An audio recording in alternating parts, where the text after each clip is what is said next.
کے حوالے سے ایک بات کر لوں. یہ 10 محرم کا روزہ, رسول اللہ صلی اللہ علیہ وسلم نے ارشاد فرمایا کہ عاشورہ کا روزہ مجھے اللہ کی رحمت سے امید ہے کہ 1 سال کے گناہوں کا کفارہ ہے.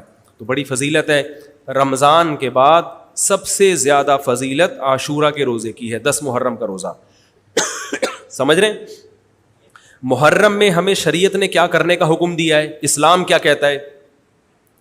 پہلی بات, اسلام یہ کہتا ہے کہ محرم میں روزے رکھنا دوسرے مہینوں کی نسبت زیادہ ثواب ہے. رمضان کے بعد تو زیادہ سے زیادہ روزے رکھیں, اور اسپیشلی 10 محرم کا روزہ 1 سال کے گناہوں کا کفارہ ہے, یہ اور زیادہ ثواب ہے. پورے محرم نہیں رکھے جاتے تو کیا کرنا ہے, 10 محرم کا رکھنا ہے. حدیث میں آتا ہے کہ آپ نے حکم دیا 2 روزے ملا کے رکھو, کیونکہ یہودی جو تھے وہ 1 روزہ رکھتے تھے, صحیح ہے نا. تو یہودیوں سے مشابہت سے بچنے کے لیے ہمیں حکم دیا کہ اس کے ساتھ 1 اور روزہ ملائیں. تو علماء یہ کہتے ہیں کہ آج کل یہودی 10 محرم کا روزہ نہیں رکھتے, تو اب مشابہت ختم ہو گئی ہے. تو اگر کوئی 9, 10 یا 10, 11 کا رکھ لے تو اچھی بات ہے, نہیں تو صرف 10 محرم کا بھی رکھ لے تو بھی انشاءاللہ پورا ثواب ملے گا, کیونکہ اب اس میں مشابہت رہی نہیں ہے. سمجھ رہے ہیں کہ نہیں سمجھ رہے؟ یہ کرنے کا کام ہے. دوسرا کام, محرم میں گناہ دوسرے مہینوں کی نسبت زیادہ, اس کی قباحت زیادہ بڑھ جاتی ہے, کیونکہ 4 مہینے محترم ہیں, شوال, ذیقعدہ, ذیلحج اور ذیقعدہ, ذیلحجہ, محرم اور رجب. یہ 4 مہینے جو ہیں اسلام میں اشہر حرم کہلاتے ہیں. قرآن کہہ رہا ہے فلا تظلموا فیہن انفسکم, ان میں اپنی جانوں پہ ظلم مت کرو. یہ ماتم کرنا بھی تو ظلم ہے نا اپنی جان پہ. تو اللہ نے فرمایا ان 4 مہینوں میں اپنی جان پہ ظلم مت کرو. کسی بھی طرح سے ظلم ہو, جسمانی ظلم ہو, روحانی ظلم ہو. جسمانی ظلم ماتم کر کے بھی ہو سکتا ہے, اور انگاروں پہ چل کے بھی ہو سکتا ہے, اپنے آپ کو پیٹ کے بھی ہو سکتا ہے. روحانی ظلم کیا ہے؟ گناہ کر کا.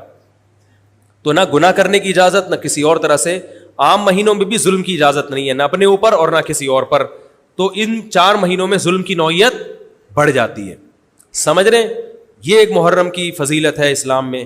اور تیسری فضیلت جو محرم کی, جو بعض روایات سے ثابت ہے, یعنی جو فضیلت تو نہیں کہیں گے اس کو, جو محرم میں کرنے کا کام ہے, وہ بعض حدیث میں آتا ہے کہ آپ صلی اللہ علیہ وسلم نے ارشاد فرمایا کہ عاشورہ کے دن اپنے اہل و عیال پر دسترخوان کو وسعت دو, اس سے رزق میں برکت ہوتی ہے.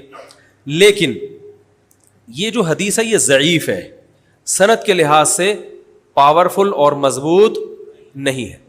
بعض علماء نے کہا کہ اس کثرت طرق کی وجہ سے حسن کے درجے کو پہنچ گئی ہے. ہمارے ہی بعض اکابر علماء کی رائے ہے, علماء جو بر صغیر کے علماء, بڑے بڑے علماء ہیں, میں نام نہیں ذکر کرتا لیکن بہت بڑی اپر لیول کے علماء ہیں, ان کی رائے یہ ہے کہ یہ ضعیف, اتنی ضعیف نہیں ہے کہ بالکل ہی مسترد کر دی جائے, ٹھیک ہے نا, اور تعدد طرق کی وجہ سے درجہ حسن کو پہنچ گئی ہے. علامہ ابن تیمیہ رحمہ اللہ تعالی, جن کو سعودی عرب میں بہت فالو کیا جاتا ہے, ان کی رائے اور سلفی علماء کی رائے, جو سعودی عرب کے العثیمین, بن باز وغیرہ تھے, ان کی رائے یہ کہ یہ حدیث بالکل صحیح نہیں ہے, اور اس کی کوئی حیثیت نہیں ہے کہ دسترخوان کو وسیع کیا جائے اور عاشورہ کے دن کھانا کھلایا جائے. سمجھ رہے کہ نہیں سمجھ رہے؟ لیکن جو دوسری طرف معتدل علماء, معتدل سے مراد میں ان کو برا نہیں کہہ رہا, لیکن وہ انہوں نے حدیث کی جو, اب اگر آپ سندوں کی تحقیق کریں گے تو اس کو بالکل من گھڑت قرار دینا درست نہیں ہے. اگر سندوں کی تحقیق کریں گے تو ایسا معلوم ہوتا ہے کہ علامہ ابن تیمیہ رحمہ اللہ تعالی, جو ہمارے لیے قابل احترام ہے, انہوں نے اس حدیث کو رد کرنے میں تھوڑا مبالغہ سے کام لیا, غلو کیا ہے. ایسا نہیں ہے کہ بالکل ہی اس کی کوئی ویلیو نہیں ہے. تو ضعیف روایتیں ہیں لیکن کثرت طرق کی وجہ سے درجہ حسن کو پہنچ گئی ہے. سمجھ رہے کہ نہیں سمجھ رہے؟ اس وجہ سے بعض علماء کی رائے, بلکہ جمہور کی رائے یہی ہے کہ محرم میں اگر کوئی اپنے بچوں کو جمع کر کے اچھا کھانا کھلا دیتا ہے 10 محرم کو, اور یہ حلیم شاید یہیں سے نکلا ہے, کہ یوں وہ اچھا کھانا ہو جائے گا, تو وہ کہتے ہیں کوئی حرج نہیں ہے. لیکن ایک بات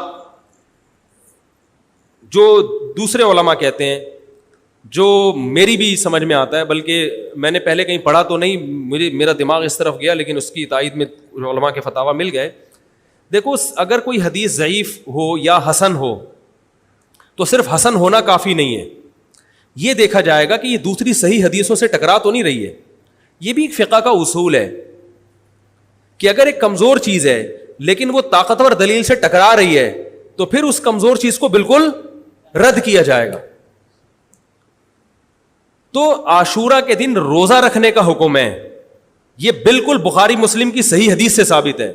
اور جو کھانا کھلانے والی روایت ہے وہ اس ٹکر کی نہیں, اس کو تو ابن تیمیہ جیسے محقق نے بالکل ہی کالعدم قرار دے دیا, بعض عرب علماء نے بھی بالکل کالعدم قرار دے دیا, اگرچہ ہماری رائے ہے کہ بالکل کالعدم نہیں ہے, لیکن بہرحال اس میں محدثین کا بڑا اختلاف ہوا ہے. جبکہ روزہ رکھنے والی جو روایات ہیں وہ بالکل بے غبار ہیں, ان کو سب صحیح مانتے ہیں. تو کھانا کھلانا اور روزہ جمع بولو بھائی نہیں ہو سکتا, اس لیے کہ اگر وہ روزے کا دن ہے تو کھانے کا دن نہیں ہے, کھانے کا دن ہے تو روزے کا نہیں. ابن تیمیہ رحمہ اللہ تعالیٰ کی رائے یہ ہے کہ بعض لوگوں نے شیعہ کی مخالفت میں غلو کیا ہے. شیعہ نے اس دن کو چونکہ منحوس بنا دیا 10 محرم کو, تو انہوں نے مخالفت میں اس دن کو ایک سیلیبریٹ کرنے کے لیے نا کھانا کھلانے کا حکم دے دیا کہ ہم منحوس نہیں سمجھتے بلکہ اس کا کیا کریں گے اپوزٹ کہ کھاؤ اور کھلاؤ. تو انہوں نے کہا یہ بھی غلو ہوا ہے دوسری طرف. بھائی منحوس نہیں ہے, مبارک ہے ہماری نظر میں, لیکن اتنا مبارک کہ اس میں کھانا کھلانا اور یعنی عید والا عنصر کھانا کھلانا تو عید کے دن ہوتا ہے نا, تو عید نہیں ہے بہرحال. تو یہ بھی بڑی جاندار بات, اگرچہ یہ عقلی دلیل ہے مگر یہ ایسی نہیں ہے کہ بالکل اس کو کالعدم قرار دے دیا جائے. تو اب علماء نے دونوں حدیثوں کو تطبیق کی کوشش کی ہے علماء نے کہ بھئی کھانا بھی کھلاؤ اور روزہ بھی رکھو, افطاری میں کھلا دو, سحری اور افطاری میں. تو بات یہ ہے کہ افطاری میں اگر آپ کھلائیں گے تو وہ 11 محرم شروع ہو چکی ہوگی, وہ 10 محرم بولو بھائی نہیں رہے گی. دوسرا سحری میں جو کھلانے کا مسئلہ ہے نا, سحری میں تو سحری میں جب ہم کوئی کہتے ہیں نا فلاں دن یہ کام کرنا ہے فلاں دن, تو اس سے لغت میں جو ذہن میں متبادر ہوتا ہے نا وہ دن کا وقت ہے, وہ 3:30 پونے 4 کا وقت نہیں ہوتا.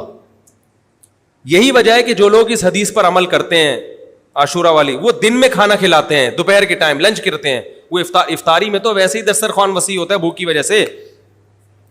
ارے بابا وہ تو ویسے ہی بچوں کو جب روزہ رکھا ہوا ہے تو اچھا کھلاؤ, سحری اچھی کراؤ, اور افطاری وہ تو ویسے ہی بھوک کی وجہ سے رمضان میں دیکھو نا کیسے کھلے دسترخوان ہوتے ہیں.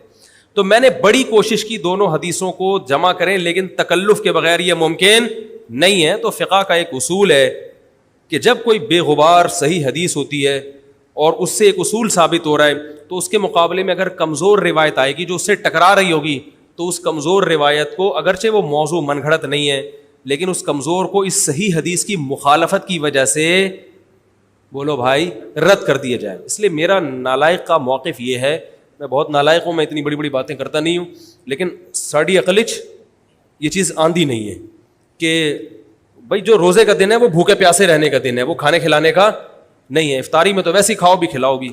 تو اور اس کا نقصان یہ بھی ہوتا ہے کہ لوگوں نے اس کھانا کھلانے کے چکر میں روزے چھوڑ دیے ہیں. سمجھ رہے ہیں, جب حلیم پکے گا تو کون روزہ رکھے گا بھائی, ساری رات گھوٹا لگے گا حلیم کا کہ کل دسترخوان وسیع کرنا ہے, تو پھر روزہ گیا, وہ تو تیل لینے گیا, روزہ کون رکھے گا روزہ. تو وہ حدیث صحیح حدیث کی بالکل اس میں ٹائٹ قسم کی مخالفت ہو رہی ہے, ٹھیک ہے نا. تو نالائق کی رائے, پھر بھی اگر کوئی دوسرے علماء کی رائے کو فالو کرتا ہے تو وہ کھائے بھی کھلائے بھی. میں کہتا ہوں جو مضبوط چیز ہے اس کو لینا چاہیے, جو کمزور چیز ہے اس کو چھوڑ دینا چاہیے. ہمارے حضرت مفتی رشید احمد صاحب رحمہ اللہ ایک بات کہتے تھے کہ جہاں کھانا کھلانے کی حدیث آئے گی نا وہاں مسلمان اس کو لے ہی لے گا. کھانے پینے کی جہاں بات آئے گی مسلمان کیا کرتا ہے, وہ کہتا ہے بھائی یہ صحیح ہے, یہ بالکل صحیح حدیث ہے, ٹھیک ہے نا. وہ کیا کرتا ہے, جن علماء کی تحقیق ہے وہ تو تحقیق سے کہہ رہے ہیں, لیکن عام پبلک کی عادت یہ ہوتی ہے کہ فتویٰ بھی اسی کا فالو کریں گے جہاں کھلانے کا تذکرہ آ رہا. تو اب ہمارے کہتے ہیں جہاں کھانا کھلانے کی بات آئی مسلمان کہتا ہے بس یہ بالکل صحیح بخاری کی طرز پر ہی, بخاری کی شرط پر ہی حدیث. تو بھائی بھوکا رہنا عبادت ہے, بھوکا رہنا سنت ہے. بچوں کو تو ویسے ہی کھلاؤ عاشورہ ہو یا نہیں ہو, اور سحری افطاری کرا دو, اچھی سی روزہ رکھواؤ, اور جو بالکل چھوٹے بچے ہیں وہ تو ویسے ہی کھاتے ہیں. تو اس لیے, اور پھر اس کا نقصان